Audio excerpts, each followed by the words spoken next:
జై Sriram. How are you all? ఎలా ఉన్నారండి అందరూ? నేను బాగున్నాను. మీ అందరూ కూడా బాగున్నారని, ఇంకా చాలా బాగుండాలని మనస్ఫూర్తిగా కోరుకుంటున్నాను. ఇది ఇప్పుడు నేను చూపించేది కాకినాడలో మేము చేసిన ఒక పని తాలూకా వీడియో అండి. ముందు షేర్ చేయాలా వద్దా అని ఆలోచించాను. తర్వాత ఏమో ఇది కూడా కొంతమందికి ఉపయోగించవచ్చు అన్నట్టుగా షేర్ చేస్తున్నాను.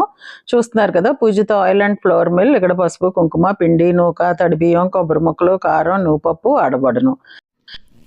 ఈ మిల్లు కాకినాడ నుంచి పిఠాపురం వెళ్తుంటే మధ్యలో దుర్గాడ అనే ఊరు వస్తుందండి, అక్కడ ఉందన్నమాట. ఇక్కడే నమ్మకంగా మా వారి ఫ్రెండ్ ఒక ఆయన ఎప్పుడు ప్రతి సంవత్సరం ఆ నువ్వుల పప్పు నూనె ఆడించుకుంటారట.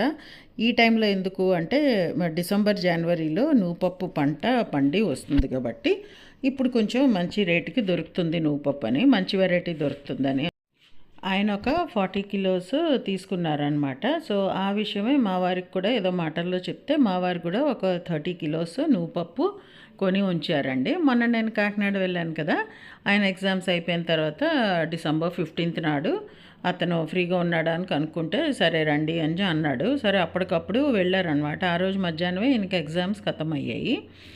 సరే వెళ్ళి ఆడించారనమాట. ఒక 5 hours ఎంత పట్టిందండి ఇద్దరివి ఆడడానికి. ఆయన ఒక 40 కిలోలు, మా ఒక 30 కిలోలు. నువ్వుపప్పు 30 కిలోలు ఆడితే 16.5 కిలోలు నూనె వస్తుందటండి. అది దాని లెక్క అనమాట. అదే వేరుశనగపప్పు అయితే ఇంత రాదండి. వేరుశనగపప్పుకి తక్కువ వస్తుంది. 3 కిలోల పప్పుకి అయితే 1 కిలో వరకేనే నూనె వస్తుందట. రెండింటికి తేడా ఉందన్నమాట. నువ్వుపప్పుకేమో నీళ్లు జల్లుతూ కొంచెం బెల్లం కలుపుతూ ఆడాలట. అలా అయితేనే నువ్వుపప్పు నూనె బయటకు వస్తుంది. అదే వేరుశనగపప్పుకి అయితే బెల్లం వేస్తే నూనె రాదు. ఈ 2 డిఫరెన్సెస్ కూడా ఉన్నాయి. ఎవరైనా ఆడించుకోవాలనుకున్న వాళ్ళు, లేకపోతే ఈ విషయం మీద ఎక్కువ అవగాహన లేని వాళ్ళకి తెలుస్తుందని షేర్ చేస్తున్నాను. ఈ మిల్లులో నూనె ఆడే అతను కూడా చాలా మటుకు ఎక్స్ప్లెయిన్ చేస్తున్నారు. మా హస్బెండ్ క్వశ్చన్స్ అడుగుతూ ఉన్నారు నా వీడియో పర్పస్ కోసమును, నెక్స్ట్ ఆయన నాలెడ్జ్ గెయిన్ చేయడం కోసమును.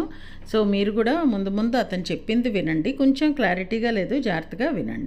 ఎంత నీళ్ళు పోయాలి ఏంటనేది ఎలాగా అక్కడ పదును బట్టి అది ఎంత పడుతుందో దాన్ని బట్టి చూసి వేసుకుంటాను. ఎక్కువ పోసినా కానండి నీళ్ళు ఎక్కువైనా కానీ నూనె రాదు గొప్పనండి. ఓకే, తక్కువ అయినా కానీ రాదండి. దాన్ని బట్టి ఎక్స్పీరియన్స్ బట్టి. అదే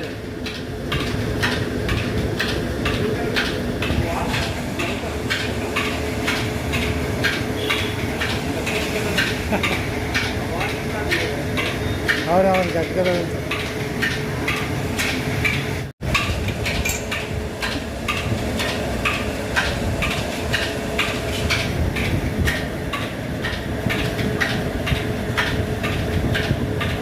అంటే ఆ లిక్విడ్ ఉండడం వల్ల బాగా ఆడుతుంది. ఇంగ్రీడియంట్ అనమాట.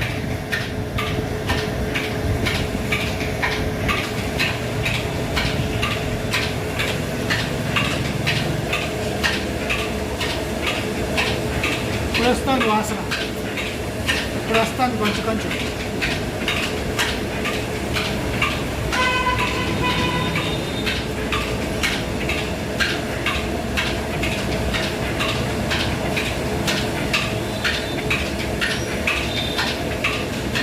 చెప్పండి. అది పప్పులోనండి రకాలు ఉన్నాయండి. మాది తొలకల నువ్వులండి, పైరు నువ్వులండి. ఈ తొలచిన పైరు నువ్వులు బాగుంటాయండి. ఓకే, తొలకలైతే బాగోదండి. లేకపోతే ఇందులో మాగిలు కలిపేస్తారండి. మనకి రేట్లు ఎక్కువ కావాలనుకుంటారంటే ఏం చేస్తారండి, మార్కెట్ పోకూడదని, వ్యాపారం పోకూడదని ఇందులో తొలకలు కూడా ఉంటాయండి. రెండు మిక్సింగ్ చేసేస్తారండి. ఓకే, మిక్సింగ్ చేసి మార్కెట్లో కొన్ని 200 అమ్ముతున్నారు అనుకోండి. మీరు వేరే చోటుకి వెళ్తే 180 అంటాడండి, వేరే చోటుకి వెళ్తే 190 అంటాడండి. మీ క్వాలిటీ తెలియదు మీకు. మీరు ఏం చేస్తారని 180 చెప్పారు కదా, అక్కడే చూసుకుంటారు కానీ మా క్వాలిటీ చూడరు కదా, మీకు తెలియదు కదా. పై చూడగా అన్నీ పప్పులే అండి, పై చూడగా అన్నీ పప్పులే అండి. ఈ మళ్ళీ ఈ పప్పులన్నీ మన గాడేలు కూడా ఆ ఏరియా నుంచి వస్తాయి. నా పప్పుకి కోటనందూరు పప్పుకి సాలంకోటకి తేడా ఉన్నాయి. ఓకే, తాడేపల్లి పప్పు, సాలంకోట పప్పు కొంచెం రుచికి ఒకే రకంగా ఉంటుందా? అంటే భూమిని బట్టి కూడా ఉంటుందా? భూమిని బట్టి కూడా తేడాలు ఉంటాయి. మన కోటనందరూ కొనుక్కున్నది అనుకోండి నువ్వు అది లైట్గా పప్పు సీజన్ ఇస్తుందండి. కోటనందూరు అంటే శ్రీకాకుళం దాటి ఇక్కడేనా? అది నువ్వు పప్పు చేదు ఉంటుందండి. తొలకరు వచ్చిందనుకోండి నువ్వునేమో ఆకుపాత్ర వస్తుందండి. తొలకరు నువ్వులు అంటే ఆకుపాత్రలు అసలు ఆకుపాత్ర వాటర్ వచ్చినట్టు కూడా తెలియదండి. తొలకరి అంటే తొలకరి నువ్వులు అంటే వర్షాకాలంలోనా? వర్షాలు పడేటప్పుడు. ఓకే.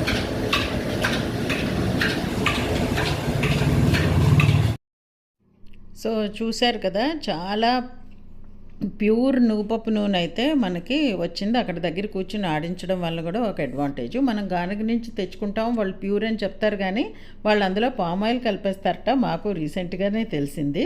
సో అందుకని ఈయన దగ్గర కూర్చుని ఆడించారు. ఆవకాయల్లో వాటిల్లో మనం వాడుకుంటాం కదా ఊరగాయలకు అని చెప్పి. సో ఇదండి ఈరోజు మా వీడియో. సంథింగ్ చాలా డిఫరెంట్ అండ్ వెరైటీగా ఉన్న వీడియో ఇది. మీకు నచ్చి తీరుతుందని అనుకుంటున్నాను. నచ్చితే please like, share and subscribe to my channel Varahi world. Signing off for today, folks. Jai Hind.